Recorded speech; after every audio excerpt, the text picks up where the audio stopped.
Morning, guys. Can you hear me? Good morning, doctor. We can hear you. Yes, can you? Okay, still there's some student. Okay, since there's no student coming in yet, let's give it a quick quiz. By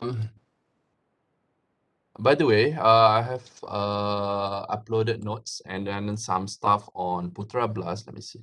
Share screen.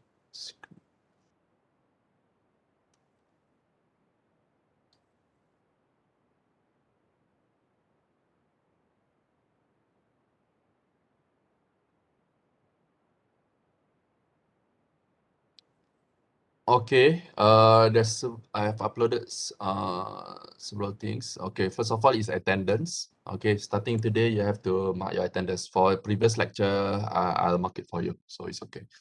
Okay, secondly, there's an assignment for you. I think it's gonna be around 10 to 15% of your carry marks. So there'll be two assignments for you. One is poster assignment, another one is short notes assignment. Poster assignment, you are given let's see.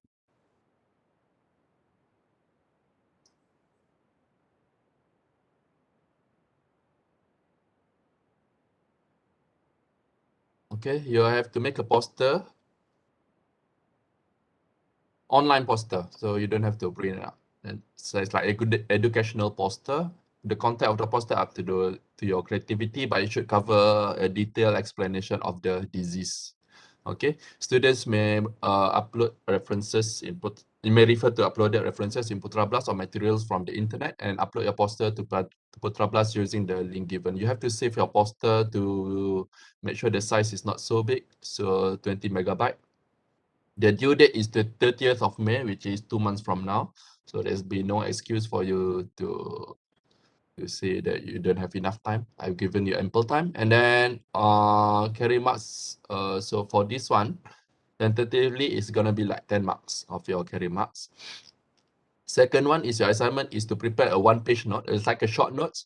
This will be easier for you later on when you are facing your clinical comprehensive exam later when you want to study. So you just share with your friends on, because all the listed diseases that I have or topics that I have, those are important things, important diseases and important materials. So it will be easier for you later on to just share in between your groups for you to study during your comprehensive exam later. Because if you want to study my notes, it's going to be quite lengthy. So the note size must be in A4. The content of the note must consist all important information about the topic. The due date is the same as the poster. So this one tentatively it should be around 5 marks. Okay, we might change the mark might change later. Okay, so are you clear on that? So this is your assignment. This is the link for you to upload the assignment. I've uploaded also some references that you can use. I have a lot of references, but I'm not sure I need to upload everything. There's too many ebooks.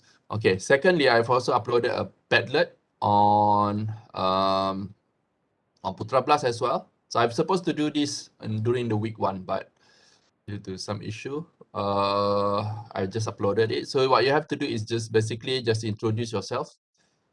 Okay, introduce yourself and metric number, so it's easier for me to refer to later on. Okay, so this one for me for now is just only me here. So you just have to give one interesting facts on avian or poultry related stuff lah. And then I've uploaded notes on our previous classes and also today's class. Okay, are you clear on that? Okay, if not, let's go back to lecture. Okay, previously we haven't finished a previous lecture class. Show you on how to do all the diagnosis, the steps of doing diagnosis and whatnot. And then before we go into control, let's have a quick not a quiz lah, okay, like a revision. There'll be no mark for this. It's just for you to revise it, to just trigger the discussion. Okay, a flock supervisor reports that he has a flock of 7-week-old toms with markedly swollen sinuses. In addition, the turkeys are rattling, coughing, and sneezing. Mortality is within normal range. Okay, So the suspected here is avian metapneumovirus. I haven't tissue yet. You don't have to know, but okay. The next day, the lab reports that all serology was negative. They're all showing clinical signs and whatnot. Okay, but the serology was negative. The sera were of good quality and the controls were valid. Give two possible explanation for the serology result. This can also be applied to your COVID test as well. Okay, critical thinking. What's your explanation for this? Anybody wants to volunteer? Or you want me to call names? If you're not answering, I'm not answering as well. I'll just skip this one, but it will come out in your test.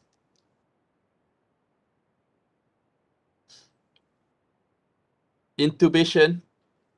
Intubate is for surgery. Wait, let's just check. Check this. Okay, incubation period. Okay, let me tell you something. What is the definition of incubation period?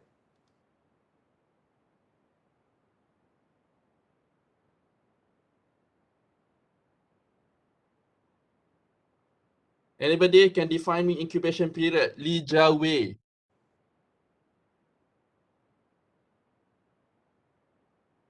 Doctor, is the period of infection and you can see the clinical signs.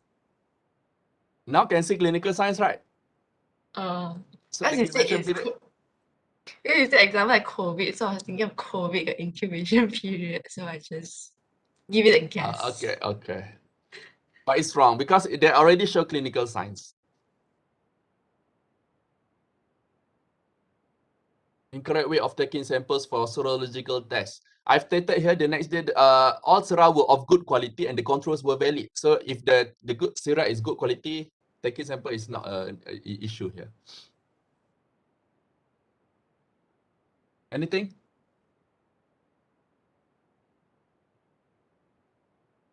This is serology. We don't do serology for COVID lah. We do PCR. But for PCR as well, there's some way of interpreting it. Negative does not mean negative. Positive not always mean positive. Okay. Anybody want to guess? Maybe it's not infectious disease, but due to management like ventilation. Okay. That one is, you message me privately, but I'll read it here. Okay. It's true. Maybe it's a management issue. Maybe it's not an infectious disease.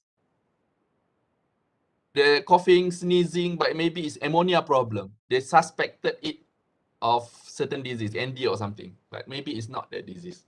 Any other thing? Any other guess?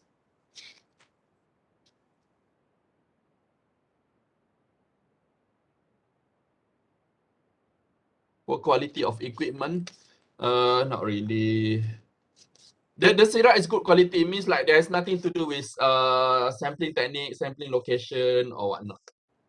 It's just, this is something, a real life situation. Okay. When you take a sample, you don't always get the result that you want. Dia kata, all the clinical science is very particular for this particular disease.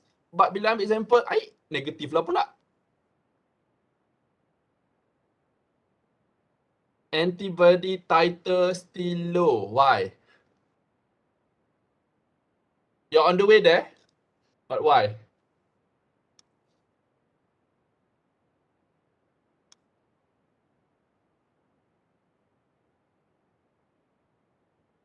Orang ni baru pagi-pagi lagi. Kan tak ada tenaga. Yang puasa lah. Yang Chinese lagi tak puasa. Tak apa. Okay. Maternal antibody is negative. Kalau maternal antibody, you will detect it. Plus is 7 weeks old Tom. 7 week mana ada maternal antibody dah. Their immune system can fight the infection. Janganlah message saya privately. Korang ni suka betul private. Boleh lah kalau korang nak anonymous. Okay. Antibody titer still low cause beginning of infection.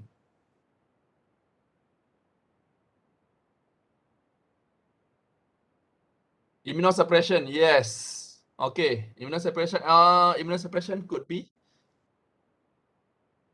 Okay, I'll give you a clue lah. When can you want to detect antibody, but your body cannot produce the antibody or the antibody that you want. Number one is yes, immunosuppression. If the chicken are immunosuppressed, for example, they are infected with infectious basal disease or something. They get infected with another disease, they show clinical signs and whatnot, but they are unable to produce antibody because of the immunosuppression. Number two, the antibody titer still low. Yes, but why? Its possibility is when you take blood before the seroconversion.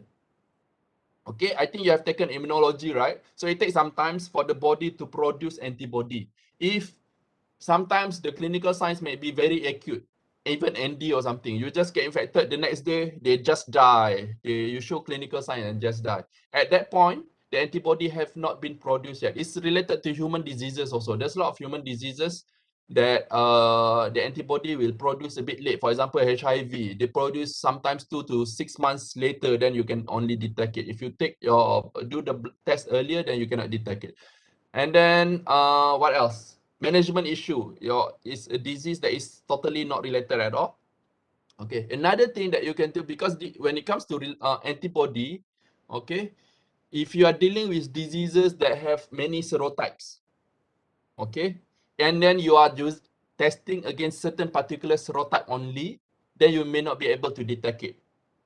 Okay, for example, COVID.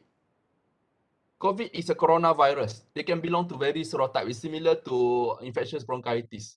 Okay, if your test detecting specifically for antibody, specifically detecting Delta, and then you're infected with Omicron, the test cannot detect the Omicron strain.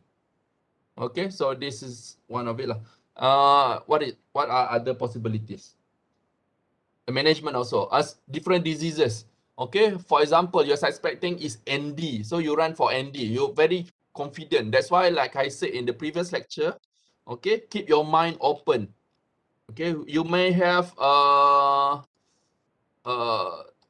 your diagnosis, presumptive diagnosis, but please keep your mind open. There's still possibilities of other disease as well. So in fact, other disease as well. So those are the answer for that one.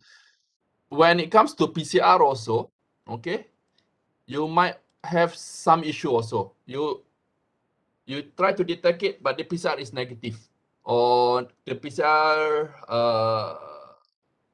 it's like you shown clinical signs something quite some time ago, and then you do PCR is negative. Maybe because your body will clear up the virus over time. So if you do PCR, then you may what do you call it? Get the negative result if you are doing a bit late. Okay, that's what I'm saying. Okay, so what's the answer just now? To get truly negative. Oh, maybe they are negative. Okay, maybe it's a misdiagnosis. Maybe you are inexperienced. You thought the chickens are having clinical sign or something, but it's actually a normal behavior. Okay, it's truly negative. Okay. Okay, let's go to this one. Disease prevention. I hope you can see my screen. Sebab saya punya screen ni white screen, tapi dia macam kecil sikit dekat.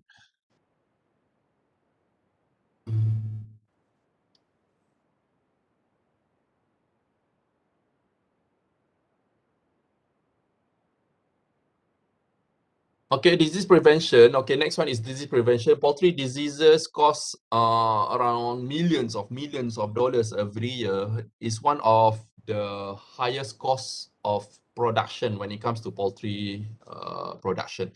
Okay, the principles of management and disease prevention are similar for all forms of agriculture as well. So basically, it's all the same: biosecurity, vaccination, as well as treatments. So, okay, the focus of avian medicine, when learning avian medicine, you want to focus on several things, okay? Number one is prevention. Through good management, biosecurity, feeding, good nutrition, hygiene, and sanitation. Number two is rapid and accurate diagnosis. Okay, when you have a problem, you want to have a rapid and accurate diagnosis so that you can avoid it or control the disease as soon as possible. Number 3 is, if you cannot do it, you have the problem or something, you have to make sure you have an appropriate treatment. Okay, flock health problems are, it's a complex interaction. So it involves environment factor, nutritional factor, or sometimes multiple infections, and as well as the host response. Okay, the fundamental factors of disease prevention is preventive medicine is the only effective approach to health management of intensive poultry operations. So when it comes to modern poultry operations, so you want to prevent diseases to enter the farm. Okay, because nowadays, okay, compared to back then, where poultry are in open space, okay, when we have intensive poultry farmings, we have like thousands of 10,000, 20,000 of chickens in one house. The moment you get diseases in the house, the losses is huge. It spreads really fast. So improved management is the only long-term way to achieve disease prevention. The definition of flock health program is a program designed to prevent and control diseases in a flock, and it varies from farm to farm. There's a lot of factors you have to consider when you are planning the flock health program. You have to fantasy about what, when, how, why, and which. You have to ask all these questions, and these are the answers: vaccination, the age, the purpose, the method of program that you want to do it, the frequency of the vaccination or the treatment, the route of vaccination, the disease that you want to control, antibiotic usage, anti-helminthic usage, and anti-stress usage is all included under the whole flock health program. Planning flock health program is not easy. You have to consider a lot of factors like geographical regions, your locations, your staff, whether you have enough staff to do it, and then the budget, the financial restraint. Okay, all of these you have to consider all at once, and the disease challenge at the particular area. Okay, so for health management, you have to minimize the environmental challenge of infectious and non-infectious. You have to prevent the overcrowding. You have to minimize handling stress. You do debeaking. Okay, but DBK is mainly for layers and breeders lah, not for broilers. Regular live body weight and FCR monitoring, and you have to monitor all other parameters as well, like egg parameters, the health, the feed, and whatnot.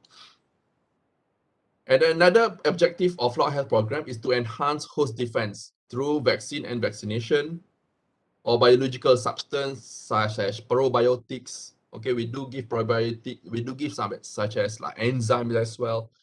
You have to prevent stress, the use of anti-stress substance, strategy of preventive medication, and the use of antibiotics.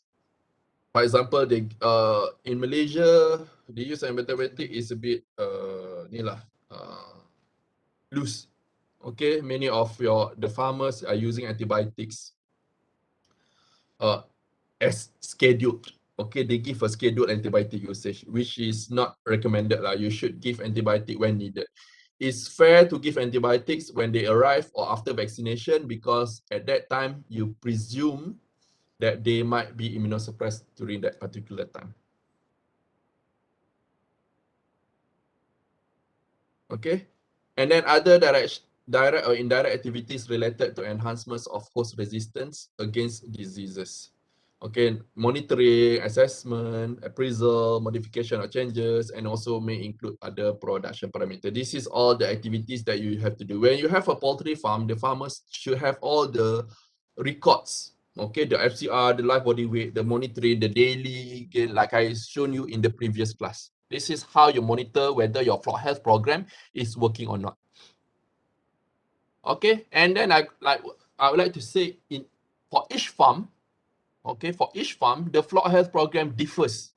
Okay, like I said just now, a lot of factors you have to consider. Okay, your breed of chicken, the age of chicken, the biosecurity, your geological location, your host, your environmental challenge, and whatnot.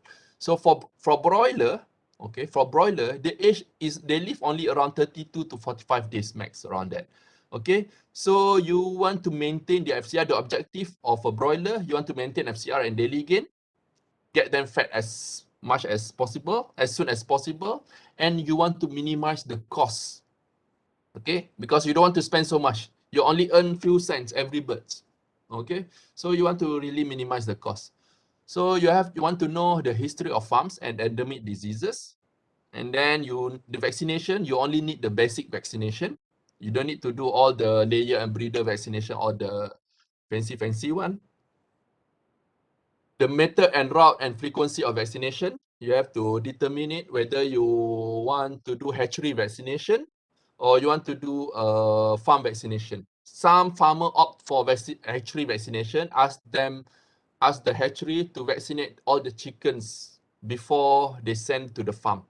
And then it will cost them a little bit lah, but by then it reduced the labor needed for them to vaccinate the chickens. Okay, because hatchery vaccination usually they're doing a pretty good job.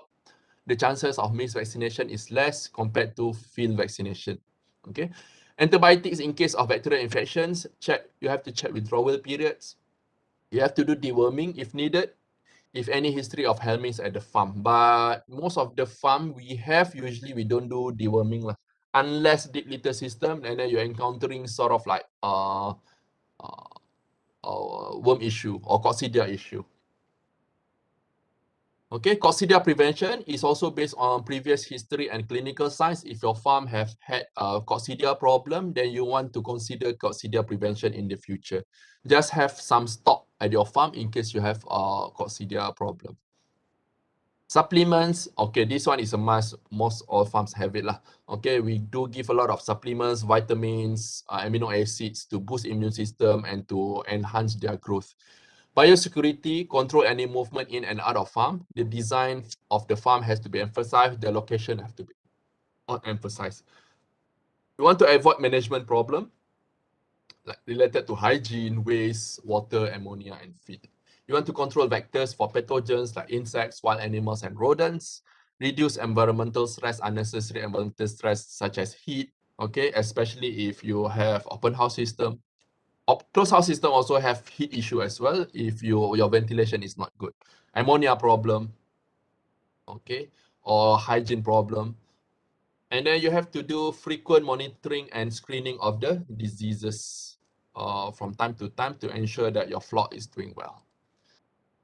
Okay, so the objective of a broiler, basically, you want to maintain their health. So make sure they live until 30 to 40 days. You have to maintain their average daily gain, uniformity. You have to have a good feed conversion rate. Okay, and then cost per pound, cost per ringgit lah in this case in Malaysia. So you want to reduce the cost as much as possible. You don't want to spend so much time giving all the unneeded supplements and whatnot. Okay, this is an example. Okay, you don't have to follow this. Okay, especially Marek disease. Marek disease in Malaysia, we don't do. Okay, this is an example from MSD manual. Okay, I take it from there. Marek disease vaccination we don't do in Malaysia. Marek disease vaccination for broiler is applied in US and also European countries because their challenge is higher over there. They can get Marek disease in broiler, and then plus their broiler live longer than us. In US, they live until 2 months. They want big birds. For us, we keep our birds for only 1 month, 30 days to 40 days old. Okay, we prefer, not we prefer lah. We usually, our chickens are much smaller. Okay, in US, they have bigger chickens, so the chances of having Marek disease is higher because Marek disease is in older birds. And then the rest is a must vaccine for broilers. Newcastle disease, infectious bronchitis, and infectious bursal disease. Okay, Newcastle disease can be given at day 1. This one usually hatchery vaccination or given at 14 or 21 days. Same as infectious bronchitis as well. You want to do booster pun can also. Infectious disease, bursal disease usually given at 14 to 21 days because infectious bursal disease are one of the disease where maternal antibody can interfere with the vaccine. Tapi depends on the vaccine juga. Some vaccines, or have you ever heard of immune complex vaccine? It is a new technology immune complex vaccine. but that one boleh bagi 1 day old. Okay, immune complex vaccine basically they have this virus, then they put antibody around it. You know that antibody and antigen have the key and lock system, right? So what they do is they fill the antigen of the virus with antibody already. Okay, they fill with antibody around the virus, and then they give to the to the vaccine. They give the vaccine at day old. Okay, since the virus already have antibody attached to it, the maternal antibody cannot attach to it anymore. Okay, and then the antibody that already attached to the bursa or to the virus have lifespan, right? So they will degenerate over time and then release the virus slowly when the maternal antibody wins. So that's how the new technology is. And how about breeders? For breeders, the objective is to maintain health, egg production, and to ensure that the broiler have good maternal antibodies. So this is an example. Please do not memorize this. Okay, I'm not expecting you to memorize all this because, like I said just now, it differs from farm to farm. What you have to memorize is broiler. Broiler is a must. Sebab ada 3 je. Okay, Newcastle, IB, IBD. And then bila kena bagi tu, you kena hafal untuk broiler. Untuk breeder dengan layer, okay, please do not memorize it because it differs from farm to farm. Okay, if I go to different farm, they have different vaccination strategy, different days and whatnot. If I go to another farm, they have different strategies. Okay, so don't bother. But you may want to know all the diseases that they control. Okay, you don't have to know the ages, okay, the route and whatnot. Okay. So monitoring of vaccination, after you give vaccination, when to vaccinate, okay, usually you have to wait until maternal antibodies wins, especially for IBD. How to know if immunization followed a vaccination procedure? So number one is you do a serology test. You do a serology, you take a randomized sample all around the farm, okay, and then test whether they have immune system, immunity against it. Or against pox virus, you monitor using ticks. So this is how you monitor vaccination for serology in Gamboro. This one is maternal antibody actually. And then you vaccinate around here. This is maternal antibody, it reduces over time. And you vaccinate around here, this still maternal antibody. This is when the antibody starts growing after 2 weeks. Okay. If your titer is around like this, okay, low like this, then there's something wrong with your vaccination. Maybe you have a lot of misvaccination. Or your chicken did not drink the vaccine. You can refer back to the previous notes. Factors related to vaccination failure. Okay, for pox virus, you give vaccine through wing web. Okay, you give vaccine through wing web. So usually after 1 week, you'll see they should have this pox lesion. We call it the pox lesion. Okay, because like I showed you earlier, they use the fork, right? Macam garfu 2 biji tu, kita cocok, celup and then cocok ke wing dia tu. Okay, within 1 week, they should have this thing. It's a pox lesion. It's common. It's not a problem. Yeah? It's a pox lesion. If they don't have this thing, means like most likely the chicken did not take the virus, did not respond to it. So you may want to consider if there's too many of your chicken did not have the this lesion. Okay, did not have this lesion, then you may want to consider revaccination your farm. Okay, another quiz for you. Not quiz lah. Okay, another question for you. Have you taken like BCG? You know BCG vaccine? Okay. And then let me ask you, why BCG vaccine? Orang yang buat BCG vaccine, after your BCG vaccine, the thing swollen over there. But if you take COVID vaccine, it doesn't swell like BCG vaccine. BCG kan dia macam ada tumbuh kadang-kadang bernanah kat situ. Okay, any idea why? Why do this vaccine react differently?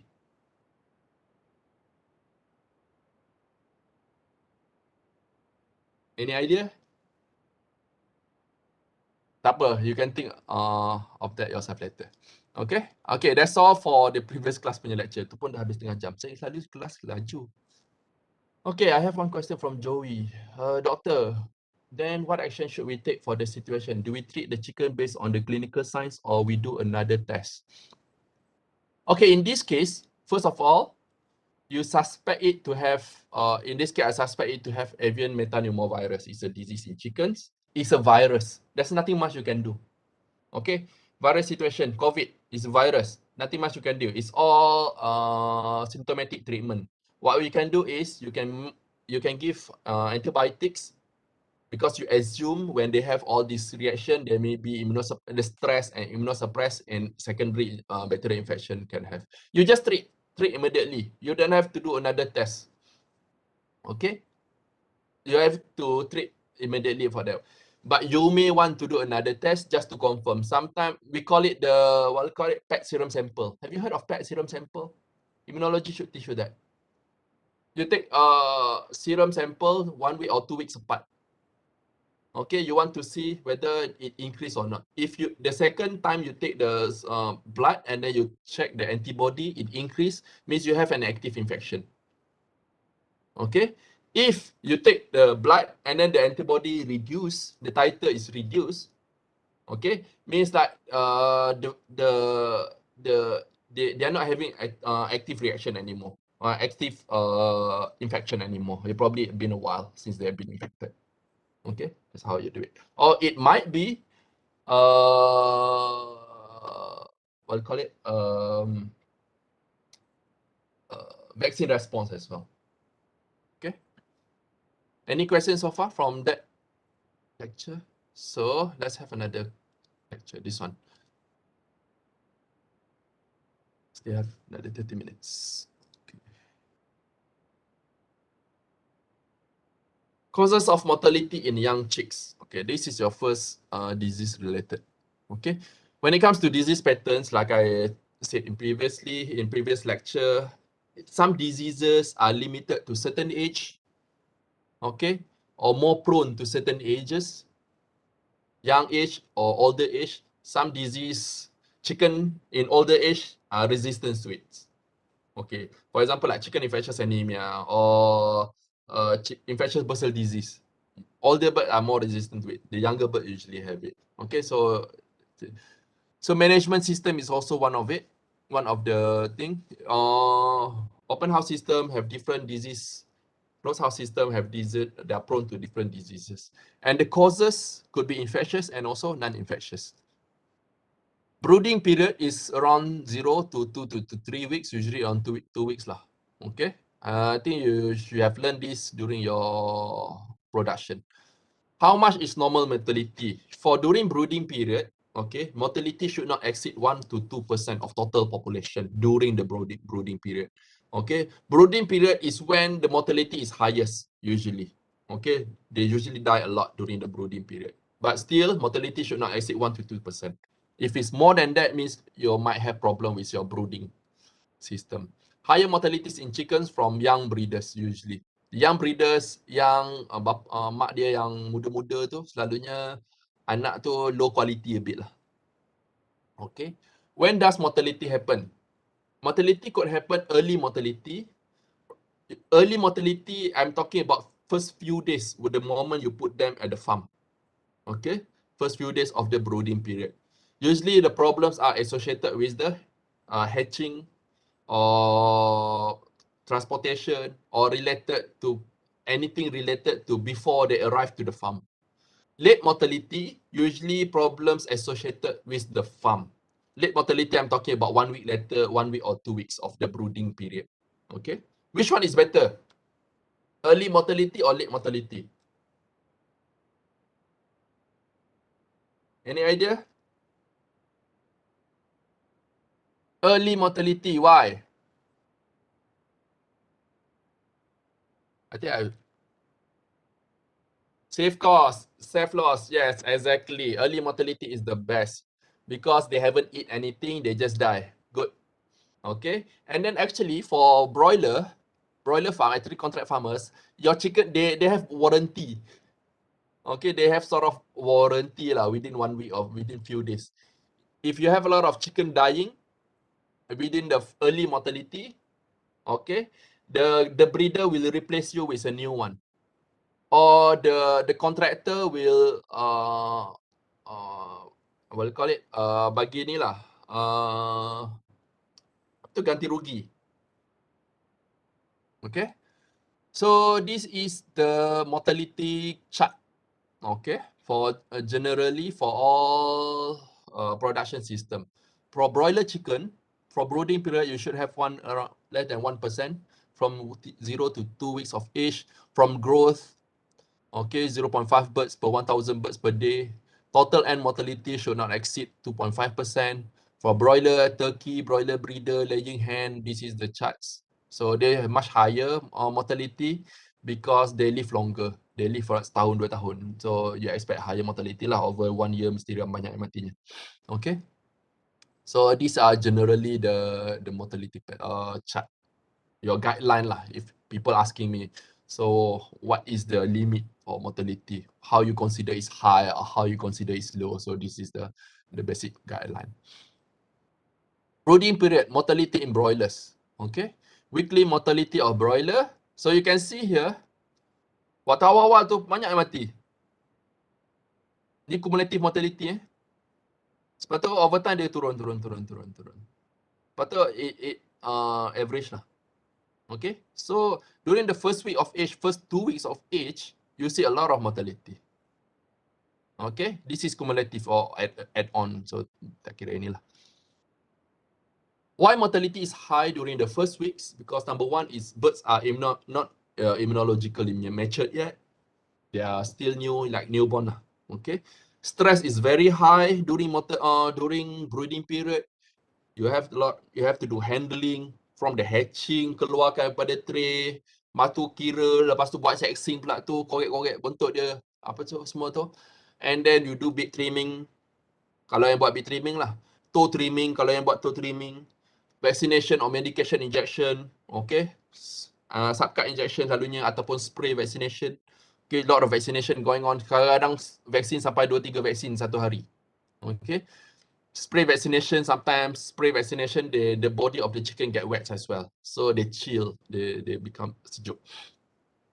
Exposure to numerous agents very early in life. Chicks are very susceptible to poor management. If your farm is bad, the hygiene is bad, the moment you put chicken there, high chances for the chicks did not survive. You will get higher mortality. So there are several critical points in management when it comes to brooding period. Okay, number one is temperature. You should have a very good temperature control. Okay, ayam yang terlalu panas atau yang terlalu sejuk cepat sangat mati, chicks ni. Okay, what are the brooding temperature? That's my question to you. Refer back to your animal production lecture. What is the brooding temperature? Okay. And then secondly, the feed, the light, the air, the water, the space, and the sanitation. So these are all the critical points during the brooding period. You should have all these things enough. Okay, this is how they put it, the incubator racks for the hatchery. So for the hatchery, these are the factors related to the hatchability of your eggs. The heat, the humidity, the airflow, the turning of the eggs, and the temperature control. Okay. So all of these are for the artificial incubation. Usually they put in a cart like this, and then they tolak masuk dalam incubator macam ni. Okay. Those yang pernah pergi hatchery punya LI mungkin tahulah ni. Okay, dia akan masuk dalam ni secara incubator, dia temperature regulated dengan turning semua ada. Lepas tu ayam dah menetas dia akan keluar. Okay, beribu-ribu ekor ayam. So dia control macam tu. Lepas tu buat sexing pula tu, sexing can be done through vent sexing or color sexing or feather sexing. Feather sexing ni bukan semua ayam boleh buat The certain breed of chicken je boleh buat feather sexing. Okay, and then lepas tu pula kita they do vaccination. Okay, this is the subcut vaccination. They hang the neck and then this is the injector. But this is a needle here. They inject underneath the skin. Okay. This one also manual vaccination. Okay, they can do manual vaccination as well. And then they count it. Usually one tray have 100 birds. Okay. And then they transport it. And then they put in the brooder. It's a brooder. Okay. So you have temperature during brooder is important. If you see the chickens are not sitting under the brooder, means that the brooder is too hot. The temperature is too hot. If everybody is sitting under the brooder, then the brooder is too cold. So you have to see the distribution of the chickens when you want to monitor the chickens. You have to monitor their clinical sign as well. If they are showing sign of panting, like open mouth breathing, means like most likely it's too hot. Okay. So kenapa dia asyik block benda ni?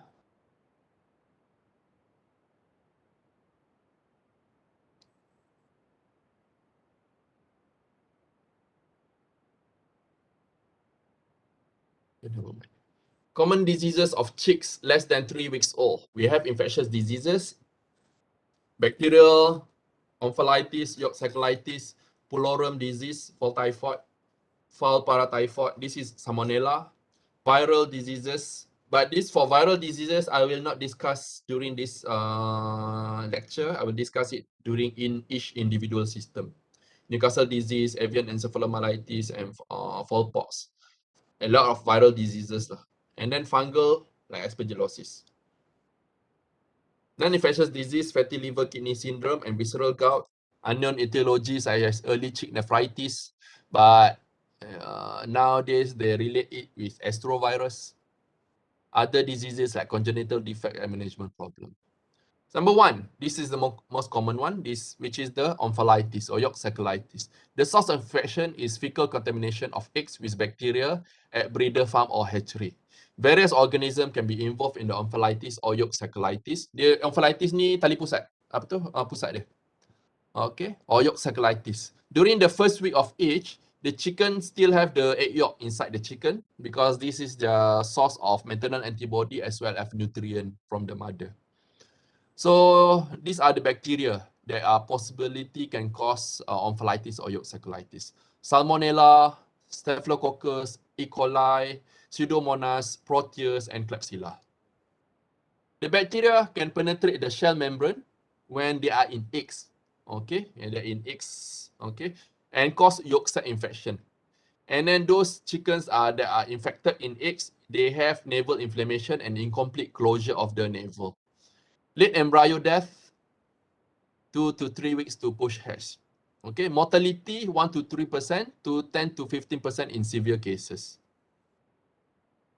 Clinical signs, usually they look generally weak. You know, chickens that are bad, usually they come in bad condition.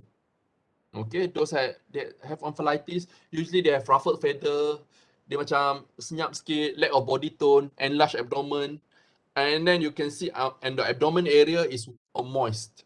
So it's inflamed moist navel. Okay, usually these kind of birds you cull early. Okay, you just cull when they arrive because the chances for them to survive is lesser. They're just feeding, eat your food only. The lesions, you see large unabsorbed yolk sac, peritonitis with fetid odors, edema of the pectoral and abdominal muscles. So this is the eggshell surfaces. They have pores. Bacteria can enter through the pores. In breeder farm, okay, if you found the eggs on the floor and very dirty, you're supposed to discard the eggs because the chances for the eggs to be contaminated is higher. So you're supposed to discard the eggs. So this is how they look like. Inflamed navel, pusat dia. Okay, chicken ada pusat walaupun keluar dari telur. Pusat inflamed navel and omphalitis. If you open it, you'll see some sort of ascites and Yolksäcolitis. The egg yolk is reddened, inflamed navel. Okay. See, inflamed navel, omphalitis is fluid inside it, ascites. And if you open it, it's a pus inside it, yolk sac infection. Okay. These birds also, sometimes you did not notice at the farm level. If you did not notice at the farm level, and they may survive.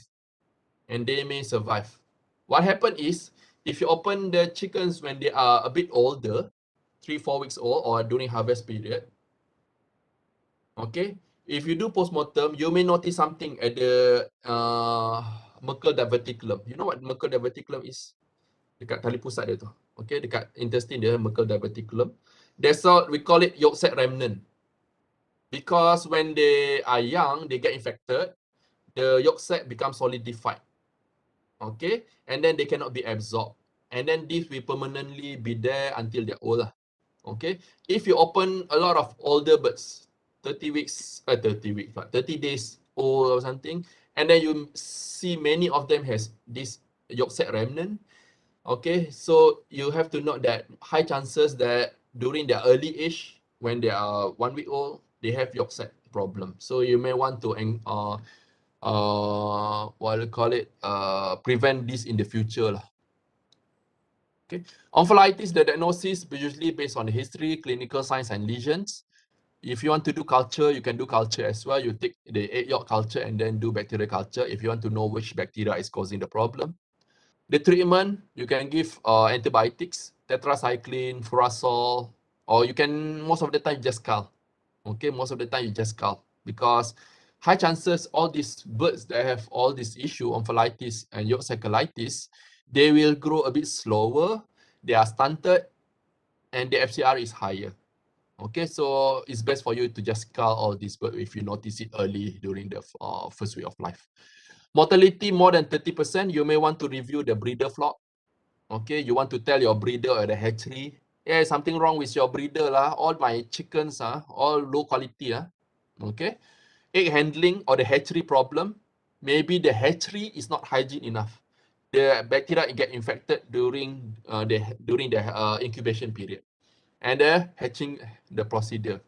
After the hatch, all the touching, dia tak pakai glove, vaccination apa semua tak pakai glove apa semua tu, the chances of getting onpholitis is higher. So you have to tell your breeder farm. Prevention, you have to find the source. Like I said just now, whether this is a farm problem, maybe your farm have too many E. coli, you have so many something, or you have to figure out whether this is a breeder problem or hatchery problem. Sanitation is important. You have to prevent floor eggs, prevent eggs from sweating too much. If you have high humidity during the incubation, the egg will sweat. We call it the sweating eggs. Okay, and yolk sac colitis is similar to onpholitis. Prerequisite is higher level of contamination or large amount of yolk. Yolk is a lipid in water emulsion stabilized by lecithin, and bad hatchery hygiene cross contamination of the eggs leads to the yolk sac colitis. Mortality is 5 to 10% to up to 50%. Clinical signs, depression, diarrhea, and pestivent. Usually they have some diarrhea. Pestivents like bontot dia, what do you call it? Brai. Postmortem, you see enlarged yolk, discolored, granular, caseous, and watery egg yolk inside the chickens. So there it is. Caseous material, yolk sac colitis. Okay, yang ni lah yang akan jadi nanti ni, egg yolk remnant ni. Okay. Adhesion. Okay, next one is aspergillosis. Masa tak lagi. Do you have class after this? Pathology class. Oh, ke dah cancel dah? Cancel dah dong. Cancel lah? Do you have class after this? No, doctor. No, okay. I'll try to finish this lecture. Okay. Okay. Now and then aspergillosis, also known as brooder pneumonia, mycotic pneumonia, or pneumomycosis. We call it brooder pneumonia because usually it affects chickens during the brooding period. It has a public health significance, especially pigeons to men. Aspergillus fumigators can also infect humans, but it's less of a concern if you are healthy lah. If you are immunosuppressed, you are pregnant ke apa ke, so you may take precaution because it can infect your lung as well. Okay, it present in the litter and the feeds. Usually, the spread is through the inhalation of the spores. They can also penetrate eggs shell during the incubation period and decrease hatchability, and it leads to embryo mortality. Young chicks, okay? Usually acute, dyspnea, gasping, death within 24 hours to 48 hours. Usually no rails, mortality 10 to 15%. They just show some respiratory sign and then mati je. In adult, they show gasping because of the nodules in the lung and diarrhea. They can also metastasize to the brain, causing neurological signs such as ataxia, falling, coordination, pushing over backwards, dia terbangkang macam tu, and paralysis. Rarely, they can also infect the conjunctival sacs.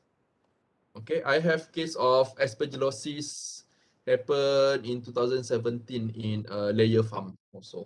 It's quite unique, aspergillosis case. So if this is conjunctival sacs, okay, happen the conjunctivitis. The lesions in cheeks, you'll see yellow-gray caseous nodules in the lung, air sacs and trachea. In adults, you'll see nodules or plaques in the lung, and then mycelial growth. You open the nodules, dia macam kulaput roti. You know like kulat roti tu, okay? It looks exactly the same like kulat roti tu. Okay, in the brain, yellow to grey metastatic foci, conjunctival sacs, cheesy exudates. Sometimes it can infect the eggs. This is what happened. Okay, they infect the eggs. The aspergillus can grow in the eggs. What happened is if only one egg get infected, and then due to the growth of this, it build up pressure. And then sometimes the eggs will pop inside the hatchery. When they pop tu, dia punya spore tu akan keluar. Or the spore will infect the whole room. Okay, like beribu-ribu telur dalam tu semua infected. So bila you hantar ke farm, nanti all the farm pun ada masalah yang sama. So selalunya kalau you nampak ada macam ni, you have to discard the whole room punya egg. Okay, and then sanitize everything. This is what you expect to see. Nodules in the lung. All these nodules. They still have nodules in the lung and everywhere. In the trachea as well. These are the nodules in the lung. Okay, in the abdominal cavity. If it's in the brain, this is like how you look like caseous. This in the trachea.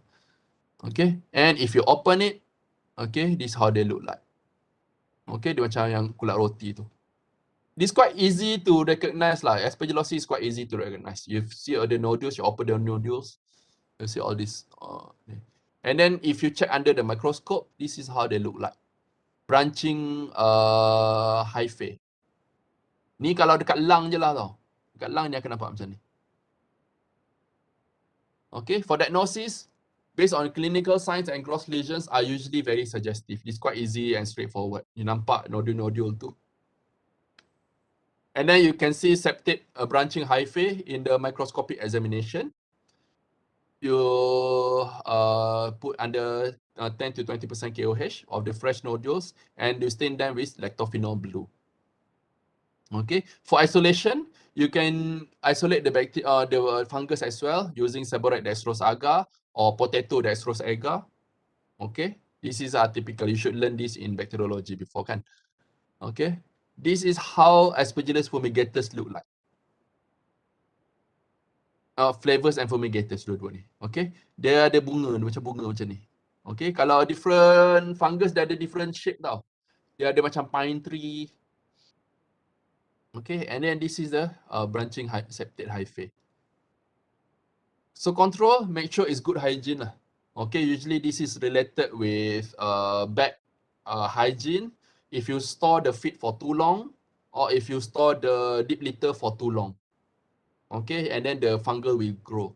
For treatments in flocks, usually are not recommended. You cull clinically affected birds because it's early. You just cull yang nampak clinical signs. We can also use nystatin also lah. There's also commercial use of nystatin. Tapi tak ramai yang guna lah. Tapi if it happens in pet birds, you can give nystatin or amphotericin B. Okay, fungal. Or antifungal lah. Apa tu? Apa tu? Proconazole, something. Antifungal. Okay, antifungal. You can also use for antifungal other than nystatin. Okay, and then remove contaminated feeds and litter if you suspect it is coming from the feed and litter they've stored for too long. Okay, next one is pullorum disease, bacillary white diarrhea. It's an infectious egg-transmitted disease of poultry, especially chicks and turkey poults, often characterized by white diarrhea and high mortality in young birds and by asymptomatic adult carriers. The etiology is Salmonella pullorum. The transmission is through vertical and horizontal transmission. Clinical signs in adults, usually they are carriers, usually no clinical signs. But it reduced egg production, fertility and hatchability, rarely diarrhea, reduced an appetite, and sometimes if it's acute clinical sign, they die, but usually no signs one. In chicks, okay, this is the important one. The chicks 4 weeks old and less, they're usually weak and die, sleepy, anorexic, white adherent diarrhea, huddling and chirping, respiratory signs, pot bellies, urate staining vents on the cloaca area. You can see all the white. Mortality and morbidity usually around 4 to 5 day of infection. Mortality low to very high. It depends on the dose, how much the chicken and the host condition as well. Okay. Yang ni, ayam ni, sebab dia punya urate stain vents, okay, usually among farmers is called berak kapur. Okay, kalau you pergi farm, most of the farmers, you have to know, you have to call it, you have to understand a lot of like farm, field term of a lot of diseases. Kalau macam ni dia panggil berak kapur, kalau macam Newcastle disease dia panggil sampar ayam. Kalau apa pun dia panggil kepala teling. Okay, a lot of things lah. A lot of like terms that you have to understand, they use a Malay term. Festivan, so that's why I call it berak kapur. So usually the urates will stain the butt. If you do postmortem in adults, usually you often see no lesions. Occasionally nodular myocarditis, pericarditis, or abnormal gonads. An abnormal ovary may have hemorrhagic atrophy or discolored follicles. Less frequently, oviduct infection, peritonitis, or ascites. Affected testes may have white foci or nodules. In chronic carrier, those that recover, the ovules may misshapen, the ovary tu dah tak cantik dah. May be cystic and become peritonitis. The contents of the ovary also can become firm, cheesy, and bloodstained. In chicks, the postmortem, in acute form, you'll see little or no lesions because of the septicemia. Dia mati sebab septicemia. Less acute form, you see white plaques in intestinal mucosa, cheesy cecal cause. This is quite pathognomonic. Yolk sac, bloodstain, and cheesy. Spleen usually enlarged. Spleen usually enlarged in most bacterial diseases. Sometimes swelling of the joint. In classical form, gray pinpoint nodules in the liver, lung, and gizzard. Petechial hemorrhages in the liver, and irregular lumpy appearance of the heart. So this is how they look like. Nodular lesions on the liver, pinpoint hemorrhage on the liver, multifocal necrosis, and then this is the cecal cause. So those infected with Salmonella, dia akan nampak yang ni. Dia dalam cecum dia tu, in the cecum, you see cheesy exudate. And then they solidified. Dia macam ada cheese dalam tu. Okay. Kan cheese inside there. And then if you do histology of the liver, you can see the bacteria. Okay, all this bacteria also. And then necrosis of the liver. And then you can see heart misshapen with numerous nodules. This heart, dia dah irregular shape, but dia dah cover dengan exudate ni. Okay. Semua ni nanah ni, all the caseous material in the heart. And this is the cecal cause. Big spleen. Diagnosis, based on the history, signs, and lesions, you can do isolation identification. It's quite easy lah. Bacteria is easy. You just take sample, send for bacteriology, and then wait for the isolation test. If they isolate Salmonella, then it's Salmonella. And then you can do agglutination test as well. Ni kalau untuk farm level untuk breeder, bukan breeder, layer selalunya, dia buat agglutination test. Siapa yang pergi layer tahu kot. Dia yang ni test wajib ni kalau dekat layer farm. Usually they do at layer farm. You do take blood and then put the antigen, you shake, and then see whether it agglutinate the blood or not. If it agglutinate, then it's positive. The treatment usually unreliable and unsatisfactory, but you can give antibiotics, okay, to reduce mortality.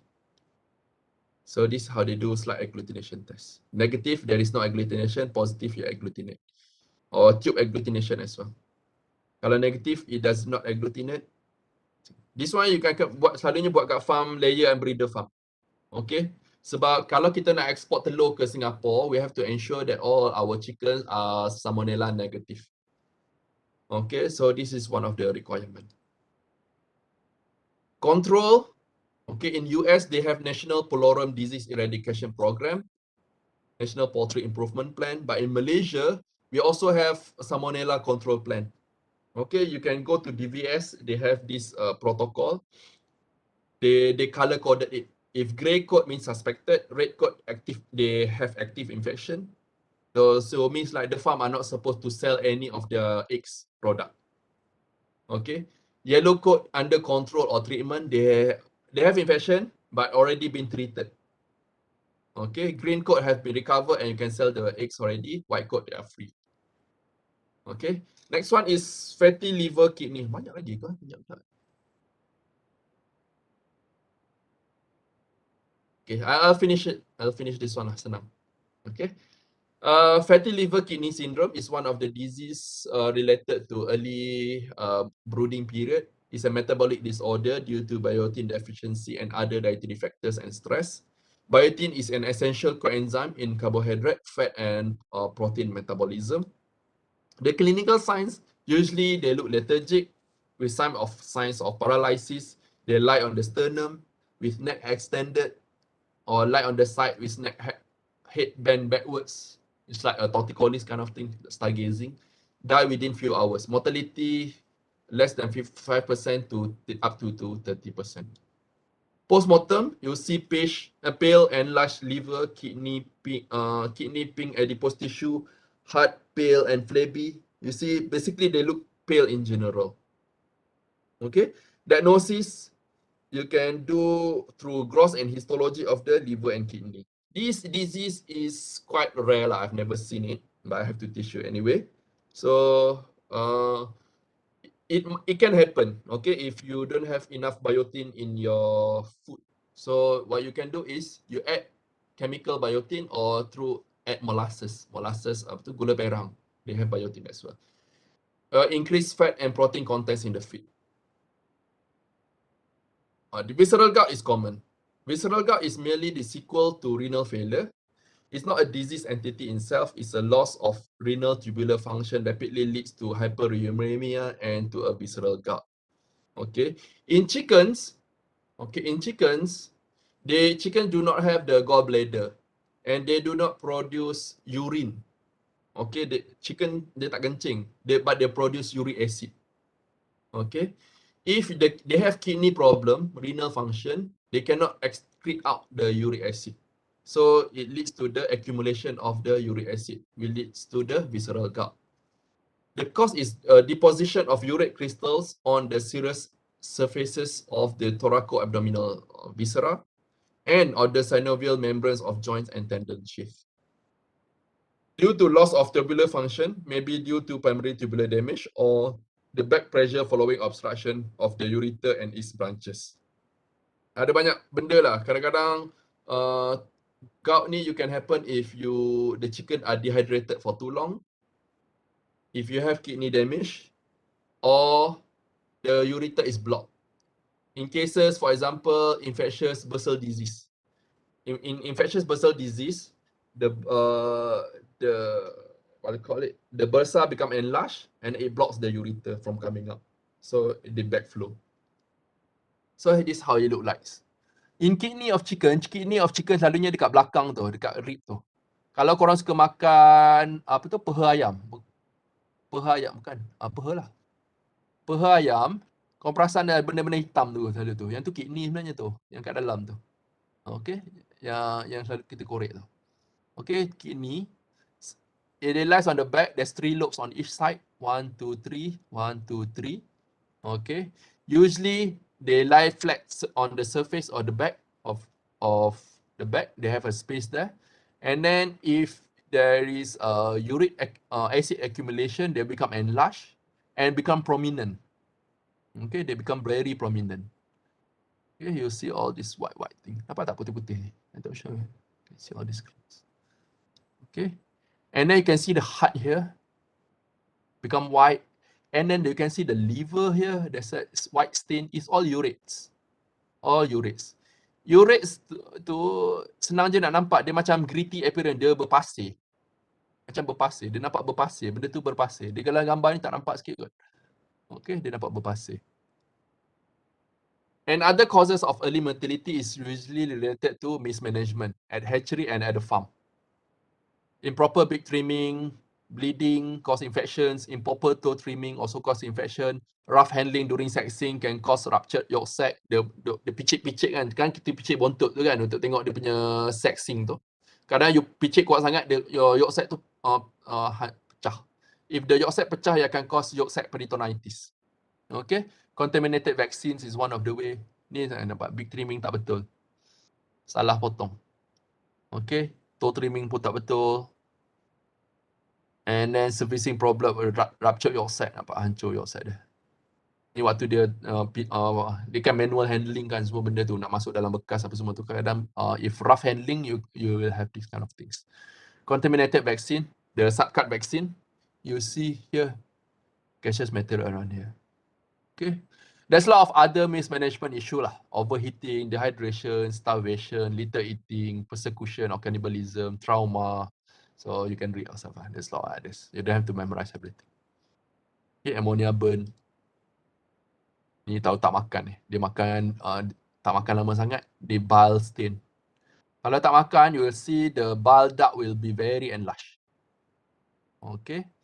And then dia akan makan all the deep litter semua tu. Itu shavings, wood shavings. Okay, little eating. Dia makan wood shaving lah, sebab dia lapar sangat. Okay, so dia makan wood shaving. Enteritis, vein picking, ni kawan-kawan dia punya kerja ni. Salt toxicity, rarely happen. Salt toxicity senang je nampak, dia semua jadi nampak basah. Sebab salt retain water, so everything look wet. String amputation.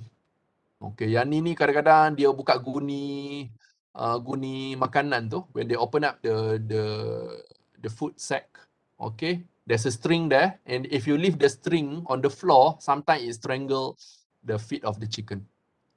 Okay, so it cause string amputation. Dia lama-lama kaki dia putus. Burn, for ammonia burn. Okay, cannibalism, congenital defects. You may see, if you work at the hatchery, you will see a lot of this thing. Okay, ayam kembar. Selalu dia mati lah, tak sebab menetas pun. Okay, dia mati. Ni dia tak ada brain, bukan tak ada brain, dia tak ada skull. Ataupun dia terpeleot macam ni. Okay, a lot of things. Okay, that's all for today. Any question?